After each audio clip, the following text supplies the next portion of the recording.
Alors bonjour à tous et merci Marianne pour cette introduction. Donc effectivement aujourd'hui je viens vous parler un petit peu de social parce que finalement on a abordé un peu rapidement ces notions-là depuis le début de la journée. Et je vais vous parler en particulier de l'organisation sociale chez les chevaux et notamment du concept de réseau et de l'importance aussi de l'individualité dans cette dimension sociale.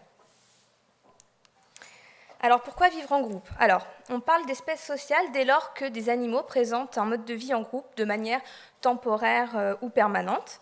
Et une petite définition, mais je crois que ça va être la seule de l'exposer, on peut définir un groupe social comme un ensemble d'individus d'une même espèce, donc on parle bien d'individus de relations intraspécifiques, qui présentent une proximité spatiale particulière et qui interagissent les uns avec les autres, préférentiellement par rapport à tous les autres congénères des environs.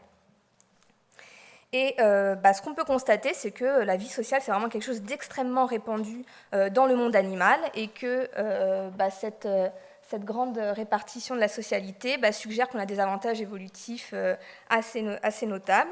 Et parmi les grandes catégories d'avantages au fait de vivre en groupe, on peut citer une stratégie prédatrice plus efficace avec une surveillance accrue en étant plusieurs paires d'yeux, et également des effets de dilution ou de confusion. Par exemple, on cite souvent les bancs de poissons au moment de la rencontre face à un prédateur.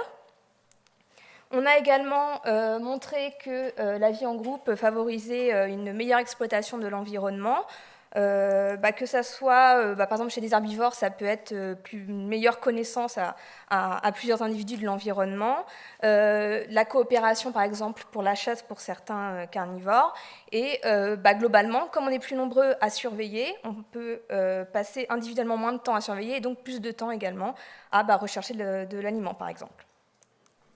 Et enfin, on a aussi une rencontre entre partenaires sexuels qui est facilitée du fait de la proximité entre les individus. Alors, ce qu'on constate, sans rentrer dans les détails, c'est qu'on a une très très grande variabilité de formes de socialité, puisqu'on part de formes entre guillemets simples qui consistent juste en une attraction mutuelle entre les congénères, et qui peut être notamment à l'origine de grands agrégats. On a également les insectes dits sociaux, où on a une différenciation morphologique jusqu'à certains extrêmes en fonction du rôle social. Et après, on a des groupes familiaux, des groupes multimâles, multifemelles, des groupes temporaires, des groupes avec ségrégation sexuelle. On a vraiment des formes très multiples. Et donc, je vais passer un petit peu de temps juste pour faire un petit rappel, peut-être pour la plupart d'entre vous, de ce qu'il en est chez le cheval en conditions naturelles. Alors, on en a un petit peu parlé tout à l'heure. Donc ça, c'est un schéma qui fait un petit peu peur, mais qui finalement est quand même assez simple à comprendre. C'est les différentes formes de groupes qu'on peut rencontrer chez le cheval. La formation principale, qui est la base de l'organisation sociale des chevaux, c'est le groupe familial. Donc un groupe familial est composé d'un mâle, voire plus, de quelques juments avec une moyenne de 3, mais effectivement on parlait de une jument à 9, je crois, dans l'écart moyen, et de la descendance de ces individus reproducteurs jusqu'à 2-3 ans. Alors la particularité des chevaux est donc que les jeunes, aussi bien mâles que femelles, se dispersent, ce qui fait qu'en fait ce noyau du groupe familial en fait, se caractérise par des relations fortes et durables entre les individus, qui sont pourtant non apparentés, et finalement on constate aussi qu'il s'agit d'effectifs plutôt petits par rapport à d'autres groupes d'animaux, et donc très stables dans le temps, bien qu'il faut quand même noter que des phénomènes de fission et fusion entre les groupes familiaux peuvent survenir au cours de la vie d'un individu. À côté de ça, on a des formations plus temporaires qui surviennent à des moments un peu particuliers de la vie des individus, et des jeunes en particulier. Et ainsi, on observe des groupes mixtes de jeunes individus qui ne sont pas encore des individus reproducteurs, donc mâles et femelles mélangés, et des groupes qu'on qualifie de mâles célibataires. Donc là, il s'agit de mâles jeunes ou plus âgés, donc soit qui n'ont pas encore intégré un groupe familial, ou alors qui sont déchus entre guillemets de leur groupe précédent. Et on observe aussi des relations un petit peu moins stables, mais quand même des relations sociales entre les individus de ces groupes, et de nombreuses interactions qui préparaient justement les animaux à une future vie en groupe familial. Et de manière beaucoup plus rare, on a quelques individus solitaires, mais dans la plupart des cas, il s'agit d'individus qui, à un autre moment de leur vie, ont déjà vécu en groupe ou vivront en groupe plus tard. Donc, juste là, une petite note un peu pour la pratique. Ce qu'on peut déjà retenir de ces données-là, c'est que le cheval, tout au long de sa vie, vit avec des congénères, qu'on a une stabilité des relations sociales chez cet animal et qu'on a, dans certains cas, une cohabitation même entre des mâles, sans que ça pose de problème. Alors, comment on passe des interactions sociales ponctuelles à des réseaux complexes au sein des groupes? Alors, on a les interactions sociales, qui sont des échanges entre individus, et qu'on range en deux grandes catégories. On a les interactions sociales dites agonistiques, qui sont les agressions, les menaces et les comportements d'évitement et défensifs. Et on a les interactions dites affiliatives, qui sont au contraire des interactions sociales positives. Et lorsque des individus se connaissent, en fait, ils vont interagir de manière répétée, et la répétition de ces interactions va donner ce qu'on appelle une relation sociale. Et par exemple, dans le cas des relations agonistiques, dans un groupe, entre deux individus, lorsque les interactions agonistiques sont systématiquement favorables à l'un des individus, on a une relation de dominance qui s'établit avec un individu dominant versus un individu dominé qui évite le dominant. Et de la même manière, en interaction sociale positive, on a des interactions positives type par exemple toilettage mutuel qui sont répétées et qui créent une relation dite d'affinité entre deux individus. Et alors, ces relations d'affinité, d'ailleurs, c'est une petite remarque, on peut également les inférer à partir des proximités spatiales entre les individus. Donc chez les chevaux, c'est même ce qui se voit le mieux, effectivement, qui pâture à côté de qui est le voisin préférentiel d'un cheval. Et lorsqu'on combine toutes les relations sociales d'un groupe, on obtient l'organisation sociale qu'on peut représenter sous forme de réseaux sociaux. Et donc, quand on fait la combinaison de toutes les relations de dominance, on obtient la hiérarchie de dominance, qui permet à un groupe de gérer l'accès aux ressources, qui constitue un contrat de non-agression et qui se résume par qui va éviter qui, plutôt que qui agresse qui d'ailleurs. Et on a de la même manière des réseaux d'affiliation, qui est copain avec qui, à partir des relations préférentielles entre individus. Et donc, à partir de cette organisation sociale du groupe, on peut représenter cette organisation à partir des méthodes d'analyse des réseaux sociaux. Donc, cela permet en fait d'avoir, pour nous en tout cas chercheurs, une représentation globale des relations au sein du groupe. Et par exemple, on a un réseau théorique où en fait, quand on décrit un groupe social, chaque point là représente un individu et les liens qui relient deux points traduisent par exemple une relation d'affinité entre ces individus-là. Et ainsi, on peut obtenir des données sur qui est fortement connecté à d'autres individus et qui est par exemple plus périphérique dans le groupe. Et ce réseau social, à l'échelle de l'individu, comment ça s'exprime? Ça s'exprime par l'acquisition d'un statut social. Donc on parle plutôt de statut social lié à la dominance, comme par exemple le rang hiérarchique quand on s'intéresse aux relations agonistiques, et on parle de centralité plutôt quand on s'intéresse aux relations d'affinité. Donc comme je vous disais, par exemple, un individu central, c'est un individu qui va avoir beaucoup de partenaires préférentiels avec des intensités de relations assez fortes, et un individu moins central, plus périphérique, va avoir moins d'amis au sein de son groupe. Et en fonction des espèces animales, on sait qu'on a chacune de ces deux dimensions qui peut être plus ou moins marquée, voire absente pour certaines. Et ce que l'on sait du cheval, c'est qu'on a un petit peu des deux, puisque l'étude des réseaux sociaux est quand même encore assez récente, mais on a quand même pas mal de données sur ce statut social, de manière indépendante l'un de l'autre. On sait que généralement, on a une hiérarchie linéaire qui est formée chez les chevaux, donc qui existe bien. On a une étude qui montre qu'il n'y aurait pas forcément de stress lié à l'acquisition d'un statut social, contrairement à pas mal d'espèces, notamment de prédateurs. Et ça pourrait être tout simplement lié au fait qu'en tant qu'herbivore, finalement, la ressource, elle est quand même relativement disponible en continu. Et donc, finalement, on a bien une hiérarchie, mais son expression, une fois qu'elle est bien établie, elle est plutôt discrète et pas prépondérante dans la vie des chevaux.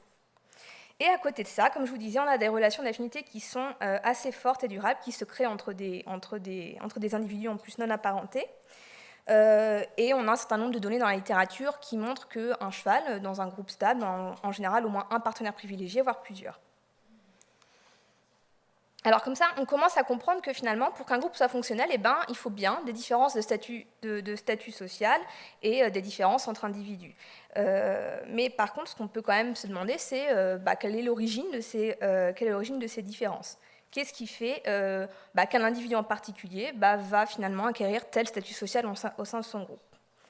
Alors effectivement, un individu, de manière générale, il peut être défini par énormément de paramètres, que ce soit des paramètres physiologiques, son tempérament, son âge, son sexe, son expérience ou encore l'environnement dans lequel il évolue.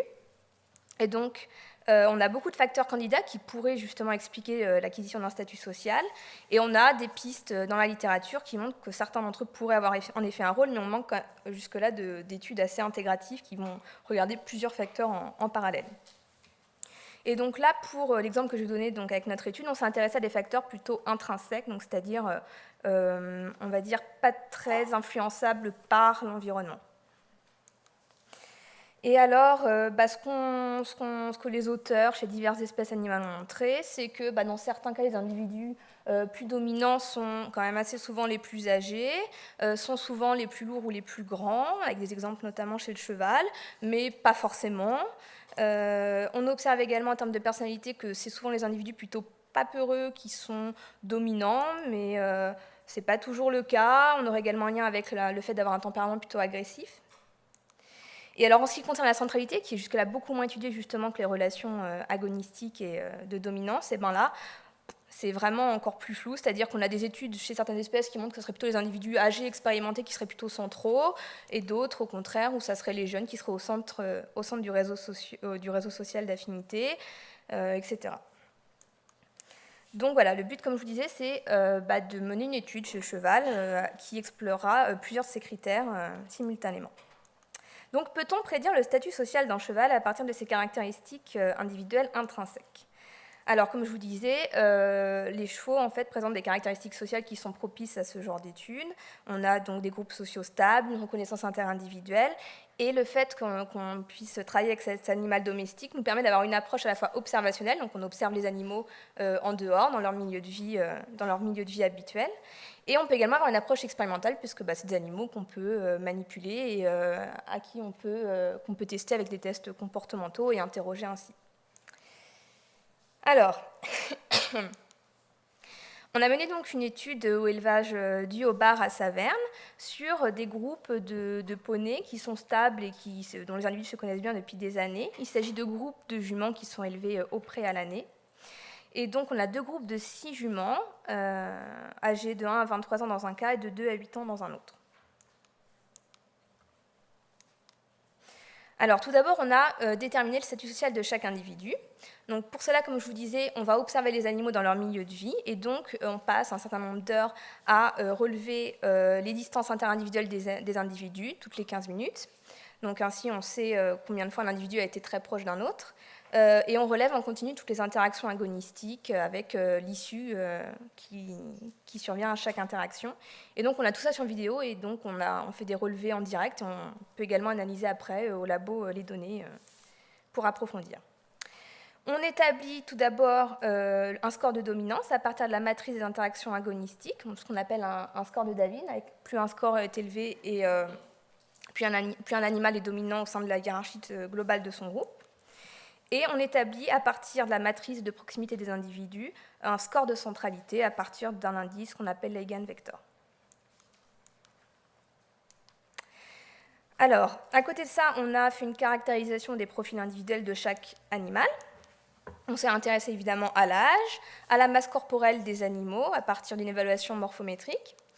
Et on s'est intéressé à leur tempérament. Alors tout d'abord, on a évalué en particulier la dimension de peur, qui est un bon candidat justement pour expliquer le statut social des animaux, grâce au test de tempérament simplifié développé par Léa et Marianne à l'INRA de Nousy. Donc il s'agit en fait, je pense que vous connaissez bien ces tests, mais il s'agit de confronter donc les poneys à des tests de peur, donc confronter par exemple à un objet nouveau ou à une surface inconnue, là où l'individu doit mettre ses pieds en fait sur le tapis pour accéder à la nourriture, et un test de soudaineté, en fait, donc le fameux test où on ouvre un parapluie face au cheval et on mesure l'intensité de son sursaut. Et on a également abordé un autre aspect du tempérament par une méthode de questionnaire. Donc, questionnaire qui a été rempli par 2 observateurs qui ont travaillé pendant plusieurs semaines avec les chevaux, et qui consistait en 11 questions en rapport avec le comportement des animaux dans le contexte social, donc comment ils se comportaient au sein du groupe. Donc là, j'ai mis un exemple de questions qui se rapporte plutôt à la notion de grégarité. Et à partir d'une analyse multifactorielle, on a obtenu un score en fait, global à partir de ce questionnaire. Et à partir du sens des questions qui sont intégrées dans ce score global, eh ben, on peut dire qu'un score plus élevé traduit une réactivité accrue et une grégarité accrue dans un contexte donc, social. Et donc, à partir de la détermination de tous ces paramètres, après, on a cherché les relations entre le statut social et les caractéristiques individuelles intrinsèques. Alors, tout d'abord, ce qu'on a obtenu concernant le statut social. Donc, on a retrouvé en fait le résultat classique qui est une hiérarchie linéaire chez les 2 groupes de chevaux, conforme aux précédentes études. Et là, je vous ai représenté, donc voilà, enfin un réseau social chez les chevaux, donc le réseau d'affinité des individus. Donc, par exemple, ce qu'on peut observer, c'est qu'on a bien des centralités différentes. Donc, plus le rond d'un individu est important, plus ça veut dire que cet individu, en fait, est central dans son groupe. Et des individus ainsi avec un nœud plus petit, en fait, sont plus périphériques et plus souvent isolés. Et on a donc la force des liens qui unit ces individus entre eux avec les traits qui relient justement ces points. Et là, je vous ai rajouté avec le numéro, en fait, les rangs hiérarchiques. C'est pour vous illustrer le fait que, comme la corrélation, d'ailleurs, l'absence de corrélation l'atteste, en fait, on n'a pas de relation vraiment directe entre la dominance et la centralité dans ces groupes. C'est-à-dire que dans un cas, l'individu le plus périphérique ici est au milieu de la hiérarchie. Là, c'est également le cas. Là, l'individu le plus dominé est l'un des plus centraux. Là, c'est l'un des plus périphériques. Donc, on n'a vraiment pas de lien évident entre les deux. Donc déjà, ce résultat en lui-même est déjà intéressant parce qu'il suggère qu'on aurait une indépendance de ces 2 réseaux, en fait, qui sont les réseaux de dominance et les réseaux d'affinité chez le cheval. Et ça, c'est quand même déjà assez remarquable puisqu'on observe quasiment toujours le contraire dans les quelques espèces chez qui ça a été étudié, notamment chez les éléphants et chez les primates. Et donc, ça appuie également l'importance d'intégrer ces histoires de relations affiliatives quand on s'intéresse aux comportements sociaux. Alors, quand on a recherché les liens entre statut social et caractéristiques individuelles, ce qu'on a observé, c'est que plus les individus étaient dominants, et plus ils étaient âgés, plus ils étaient lourds, et quand on a regardé les liens avec le tempérament, on a observé également qu'ils étaient effectivement moins peureux. Donc on a en fait des corrélations avec plusieurs variables comportementales lors des tests de peur. Et là, c'est une illustration d'une corrélation, c'est-à-dire que plus l'individu est dominé et plus il a réagi fortement lors du test de soudaineté. Et par contre, on n'a pas de corrélation entre le statut de dominance et le score global obtenu lors du questionnaire. Et lorsqu'on s'intéressait à l'incentralité, on a observé quelque chose d'assez différent, c'est-à-dire que plus les individus étaient centraux et plus ils avaient un score élevé, avec le score global de questionnaire, donc ce qui suggère une grégarité accrue. Et par contre, on n'avait aucun effet, ni de l'âge, ni de la masse, ni de la dimension de peur. Donc, encore une fois, on retrouve une certaine spécificité selon la dimension du réseau social considéré, et notamment une influence du tempérament qui est spécifique. Donc la dominance s'avère être, comme on a déjà un peu observé dans la biblio, plutôt influencée assez prédéterminée par des facteurs intrinsèques, alors que la centralité, on a encore un petit peu plus de mal à comprendre. En tout cas, elle a l'air moins prédéterminée, elle a l'air plus liée à soit des aspects de tempérament sociaux, soit à une construction sociale. Et donc l'hypothèse, c'est peut-être que l'individu, finalement, le réseau d'affiliation au sein d'un groupe de chevaux pourrait être parallèle au réseau de dominance et puis serait peut-être même plus important, et peut-être justement pour cet individu compenserait un statut de dominance assez moins élevé. Alors, là, je vais bientôt conclure. Donc, il s'agit d'un travail préliminaire. On a évidemment des perspectives directes à court terme. Déjà, on voudrait justement comprendre la composition de ce score global obtenu lors du questionnaire, quelle est vraiment la part du tempérament et la part de la construction sociale dans ce score, pour comprendre l'origine de la centralité. Et à long terme, on voudrait poursuivre justement cette intégration de l'échelle individuelle au sein de la question de la socialité, en déterminant de manière plus précise le poids de chaque variable individuelle dans le statut social, et déterminer également des liens de causalité entre ces relations. Et toutes ces conditions sociales sont plutôt propices à l'émergence de phénomènes collectifs fins et complexes, et notamment les prises de décision collectives et les phénomènes de leadership qui vont être présentés par Odile juste après. Et donc là, je vous ai fait une petite conclusion, bien qu'on ne soit plus dans la partie bien-être, et je me dis que c'était quand même intéressant d'extraire ce qu'il y avait de ce qu'on connaît du comportement social du cheval pour en faire des petites perspectives appliquées. Comme je vous le disais, le cheval est quand même bien animal social, c'est-à-dire que, en fait, dans la logique de lui laisser la possibilité d'exprimer un comportement normal de son espèce pour son bien-être, il faut absolument intégrer la possibilité pour lui d'établir des relations sociales, donc pas juste des interactions, mais vraiment des relations.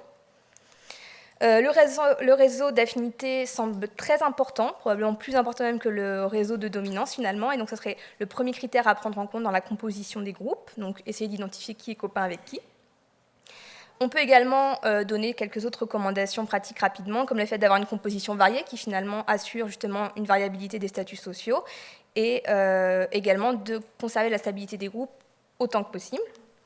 Et évidemment, ça on l'a déjà dit précédemment, observer le comportement des chevaux en fait, pour qu'ils puissent justement vous répondre quant à leur bien-être en contexte social, déterminer les préférences sociales de votre cheval et soyez attentif pour détecter une situation de stress si elle est amenée à se développer. Enfin, le meilleur moyen de garantir une vie en groupe pour son cheval est de respecter le développement de ses compétences sociales, puisqu'il n'y a rien de tel que d'avoir un individu adaptable socialement pour qu'il puisse vivre sans problème en groupe et ainsi améliorer son bien-être. Donc je vous remercie pour votre attention, je remercie les organisateurs de cette journée, nos partenaires financiers, Léa et Marianne pour le protocole des tempéraments simplifiés, puis les collègues de l'équipe de Strasbourg. Et si vous avez des questions, je suis disponible.